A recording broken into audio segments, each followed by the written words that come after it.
More than 2,500 years have passed, yet one name is still remembered today as a symbol of power, ambition, and conquest.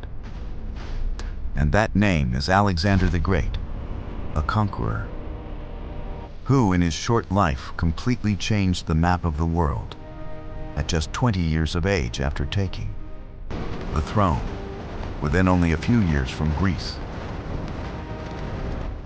to Egypt, Persia, and even India. Alexander had taken control of vast lands in a time when communication was slow, maps were incomplete, and travel could take months or even years to complete.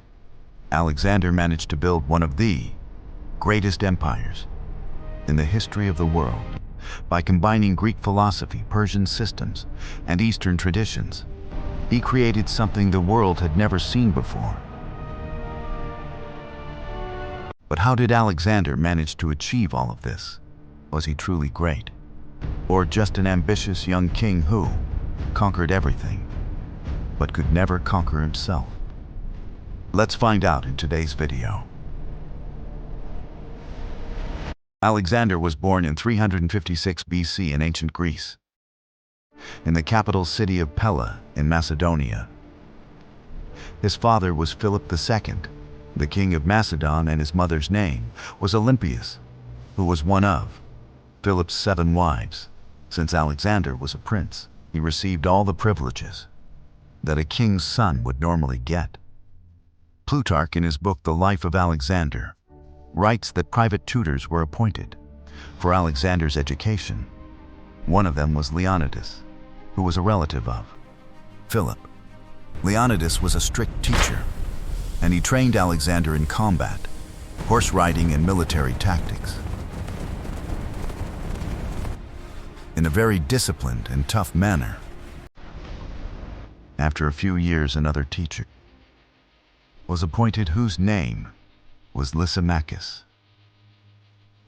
and he trained Alexander in music, poetry, and also taught him reading and writing. When Alexander was only 10 years old, a trader once brought a horse to his father, but no one was able to control that horse. Seeing this, Philip was about to refuse the deal when Alexander stepped forward. "I can tame this horse," and said that he could tame the horse. Hearing this, Philip was surprised, but also curious to see whether Alexander really had the ability, so he allowed him to try. Alexander slowly approached the horse. First he spoke to it calmly, then he gently patted it and carefully mounted it, and soon began riding it with ease. Seeing this, Philip was so impressed that he said, "My son, seek a kingdom worthy of yourself. Macedonia is too small for you." After this, he bought the horse and named it Bucephalus. This was the same horse on which Alexander fought many battles. When Alexander turned 13 years old, his training reached a completely new level when Philip hired Aristotle, who is considered one of the greatest philosophers in history. Aristotle gave Alexander daily lessons at the Temple of Nymphs in Myesa. There Alexander studied with other royal children, many of whom later became his close friends and future generals. Aristotle taught him subjects like religion, art, logic, and philosophy, and Philip was so impressed by this education that he rebuilt Aristotle's hometown Stagira, which had been destroyed in war, and also freed its people.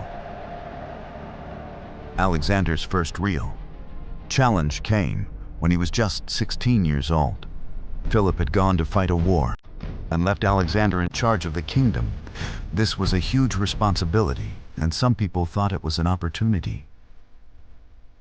A tribe called the Myades started a rebellion, thinking that the kingdom had become weak under a young ruler like Alexander, but they soon faced the consequences of underestimating him. Alexander sent his army, defeated them, and drove them out, and then settled Greek citizens there, naming the place Alexandropolis.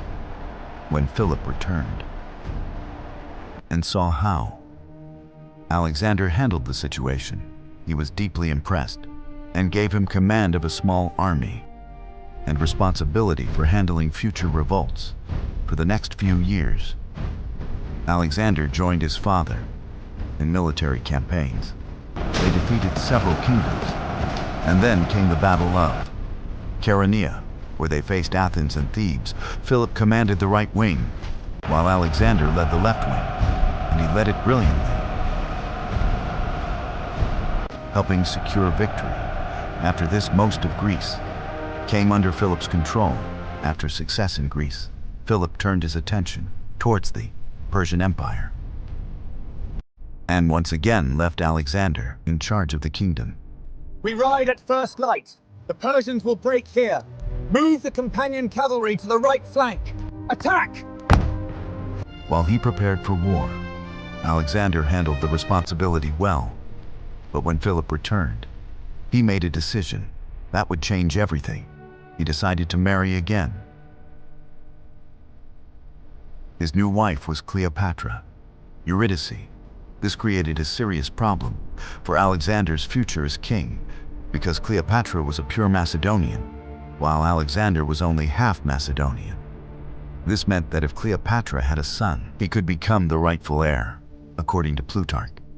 During the wedding celebration, Cleopatra's uncle Attalus raised a toast, wishing for a true Macedonian heir. This made Alexander furious, and he threw his cup at Attalus. Then what am I? Am I not your son? Shouting, "What am I?" then, feeling deeply hurt, especially seeing his father stay silent. Alexander left the kingdom with his mother and went to Epirus, where his uncle lived. Soon after, Philip was assassinated by one of his own bodyguards during a public event. The reason behind the assassination is still debated, but after his death, Alexander was declared king. He knew that if he didn't act quickly, his position would be at risk. So he took strong and ruthless decisions. He eliminated his rivals, crushed rebellions, and destroyed Thebes completely, sending a clear message that no one should challenge him. Now Alexander's ambition had no limits. In 334 BC, he left Greece under his general and marched towards Persia with a powerful army.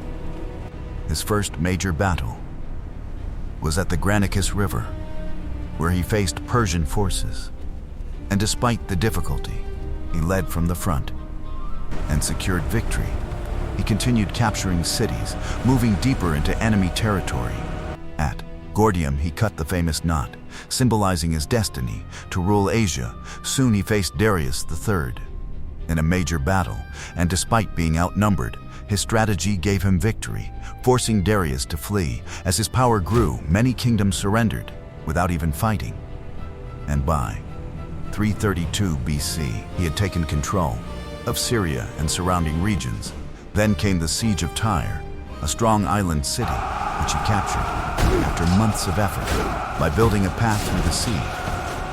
After that, he entered Egypt, where he was welcomed as a liberator and even treated like a god. There he founded Alexandria, which later became a major center of trade. In 331 BC, he fought Darius again in the Battle of Gaugamela, and once again, he defeated him completely. After this victory, he captured major Persian cities, and eventually, Darius was killed by one of his own men. Alexander continued expanding his empire and eventually reached India, where he faced King Porus in a fierce battle. Although Alexander won, he was impressed You have fought with honor, King Porus. The world will remember your stand this day. by Porus's bravery and allowed him to rule under him. By now, Alexander had conquered vast territories, but his ambition was still not satisfied. However, his army was exhausted and refused to go further. Missing their homes and families, understanding their condition, Alexander decided to turn back. On his return, he continued capturing smaller regions and adopted Persian customs to unify cultures.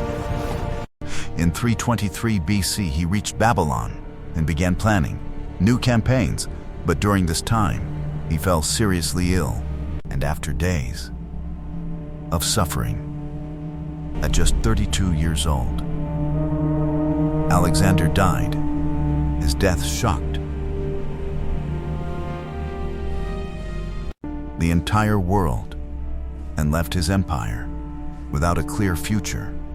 Alexander was buried in Alexandria, and over time, his name became a symbol of greatness. Even powerful rulers came to visit his tomb. Today, the exact location of his tomb remains a mystery. If you enjoyed this video, make sure to like, share, and subscribe to The Glish. Your support means everything. And let us know which history topic you want next. See you soon with another documentary.